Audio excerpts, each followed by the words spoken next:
दोस्तों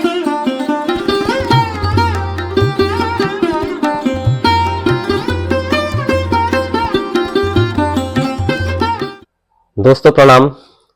मेरा नाम है आशुतोष सेमवाल और स्वागत है आपका मेरे YouTube चैनल ज्ञान दर्शन ब्लॉग्स में। दोस्तों, इस चैनल के माध्यम से हम आपको उत्तराखंड में स्थित सिद्ध पीठों के बारे में बताने का प्रयास कर रहे हैं और आज इसी क्रम में सिद्ध पीठ गौरीकुंड के बारे में आपको बताएंगे कि यहाँ का क्या आध्यात्मिक महत्व है। गौरीकुंड यह स्थान है जहाँ से भगवान केदारनाथ की यात्रा पैदल मार्ग से प्रारंभ होती है। तो आइए आज जानते हैं गौरीकुंड के बारे में।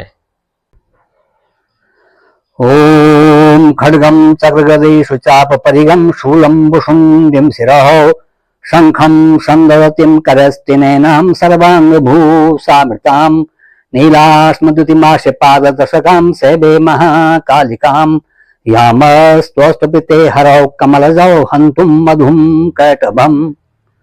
सज्जनों, आज मेरा विषय ज्ञान दर्शन ब्लॉग को आगे बढ़ाते हुए गौरीकुंड के संबंध में है।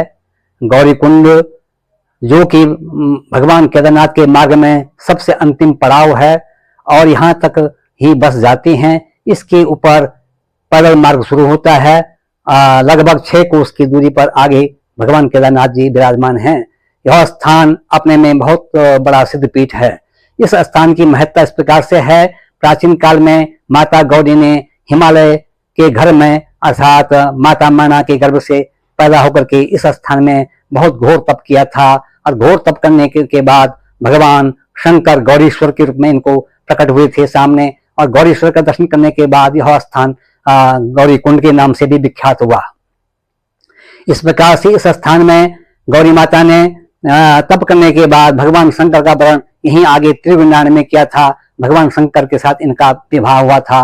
विवाहोपरांत माता गौरी इसी गौरीकुंड में आकर के इन्होंने गौरीकुंड में प्रथम ऋतु स्नान किया था और प्रथम ऋतु स्नान के बाद माता गौरी के गर्भ से स्वामी कार्तिकेय का जन्म हुआ, स्कंद महाराज का जन्म हुआ और इसके बाद जो है यह स्थान स्कंद की जन्मभूमि भी कही जाती है।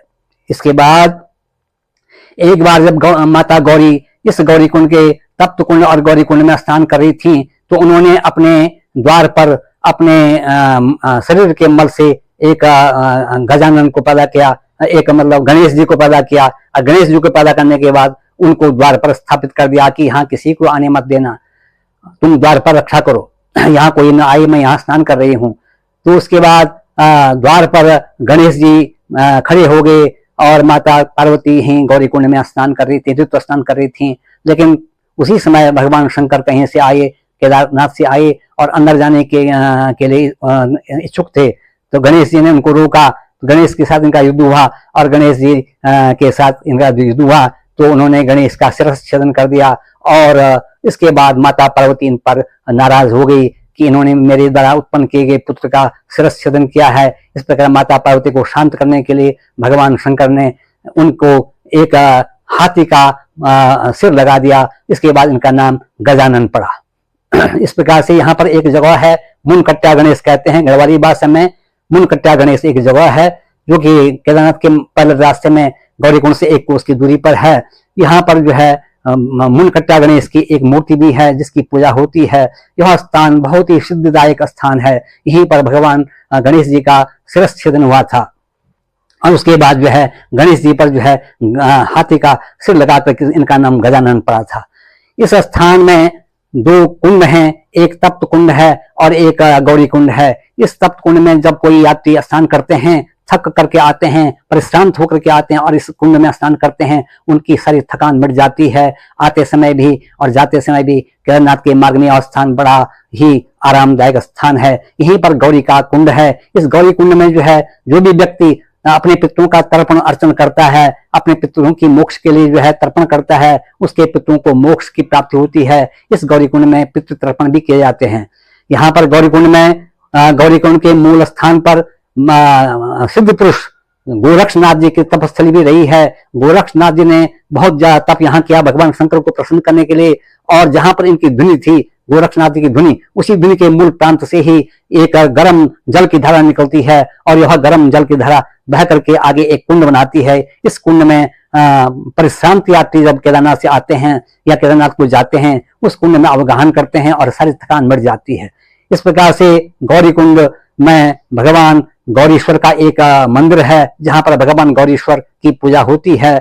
और यहाँ पर जो है यह स्थान इतना सिद्धिदायक स्थान है कि लिखा हुआ है केदारनाथ केदारखंड में महर्षि वेदव्यास जी लिखते हैं, त्रिगभ्यूतो मम स्थाना दक्षिणे सेनु तीर्थकम गौरी तीर्थमिदम ख्यातम सर्व सिद्धि प्रदायकम यत्र त्वया महेशानी मंदाकिन्यास्तटे पुरः ऋतु स्नानं कृतं तद्वै गौरी तीर्थमिति स्मृतम महासेनस्य उत्पत्ते विस्मृतम किम त्वया नघे।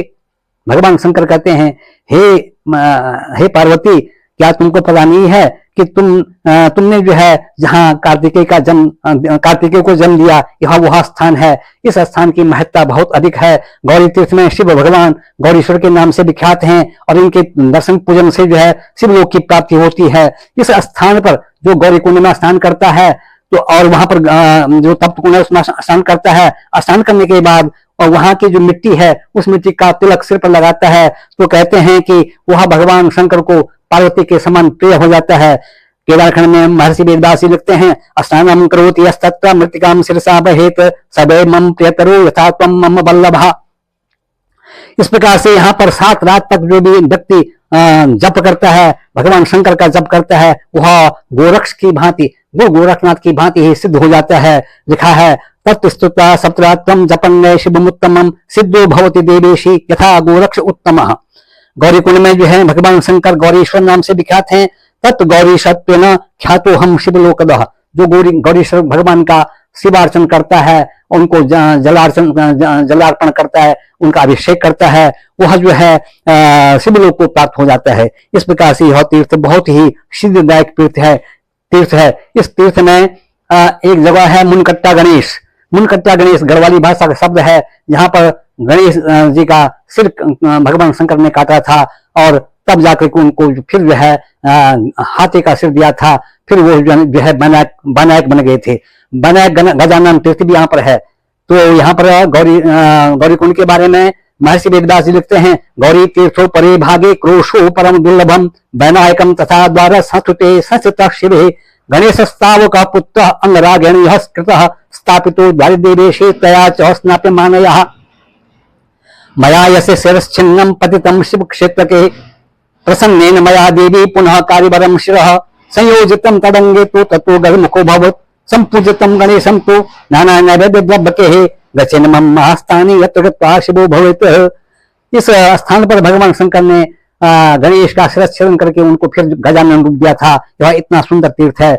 यहाँ पर एक ऊपर से भैरवनाथ जी का मंदिर है, जिनको चीरबासा भैरव भी कहते हैं। और यह स्थान केदारनाथ को जाने के पैदल मार्ग में है। चीरबासा भैरव की जो पूजा करता है और उनको जो है चीर अर्थात वस्त्र दान करता है, रक्त वस्त्र दान करता है, तो वह जो है भगवान शिव का प्रिय हो जाता है और उसको शिवलोक की प्राप्ति होती है।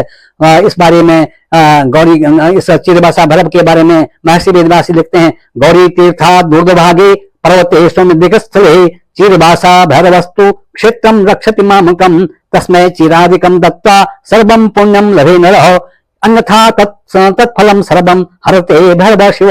जो चीरबासा भैरव में जाकर के इस भैरव की पूजा नहीं करता है और सीधे केदारनाथ को चले जाता है, उसकी केदारनाथ की यात्रा निष्फल हो जाती है। लेकिन जो व्यक्ति इस चीरबासा भैरव में जाकर के भैरवनाथ जी की पूजा करता है और उनको चीर दान करता है, रक्त वस्त्र का दान करता है और चीर दान करता है, तो उसके सारे फल सफल हो जाते हैं। उस पर भगवान शंकर खुश हो जाते हैं और उसका केदार जाना सफल हो जाता है, केदार की यात्रा सफल हो जाती है। इसी मार्ग में केदारनाथ के पैदल मार्ग में ऊपर एक जगह है, बहुत ही शुद्ध जगह है, जहां पर दुस्सह काली निवास करती हैं। और दुस्सह काली क्या है कि तस्मिन् नेव महाशैले महाकाली बसति दुष्टः ताम नमस्कृत्या गच्छेत् पर्यंके ममके शिवे। केदारखंड में महर्षि वेदव्यास लिखते हैं कि जो भी व्यक्ति इस दुस्सह काली का दर्शन करता है और इसकी पूजा अर्चना करने के बाद भगवान शंकर के पास केदारनाथ को जाता है, उसकी यात्रा सफल हो जाती है, उसको मन वांछित फलों की प्राप्ति हो जाती है। यह दुस्सह काली का जो क्षेत्र है वो बड़ा ही सिद्ध क्षेत्र है।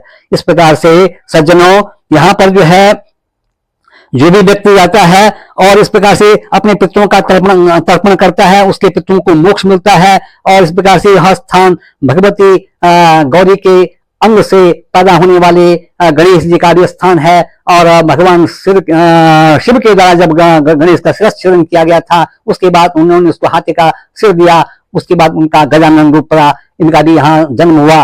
और सबसे पहले भगवती गौरी के गर्भ से जो है इसी स्थान पर जो है स्वामी कार्तिकेय का स्कंद महाराज जी का, महासेन स्कंद महाराज जी का जन्म भी यही हुआ था। इस प्रकार से यह स्थान बड़ा ही पवित्र, बड़ा ही सिद्धिदायक और बड़ा ही सुरम्य और बड़ा ही सुंदर स्थान है। इस प्रकार से यह स्थान केदारनाथ के रास्ते में सबसे अंतिम बस का पड़ाव है। यहाँ पर एक छोटा सा स्टेशन है, उसके बाद ऊपर पैदल यात्रा शुरू होती है, जो कि 6 कोस की यात्रा है। इसके बाद यह स्थान बहुत ही सुंदर फलों को देने वाला बहुत ही दुर्गम और बहुत ही सिद्धिदायक स्थान है। बोलो गौरी माता की जय। बोलो गौरीश्वर भगवान शंकर की जय। तो दोस्तों, ये थी कुछ जानकारियां सिद्धपीठ गौरीकुंड के बारे में। आशा करता हूं कि आपको ये जानकारी अच्छी लगी होगी और हम आगे भी ऐसे ही सिद्धपीठों के बारे में आपको बताते रहेंगे। तो मिलते हैं कि ऐसे ही नए ब्लॉग में। तब तक के लिए अपना खूब सारा ध्यान रखिए। प्रणाम।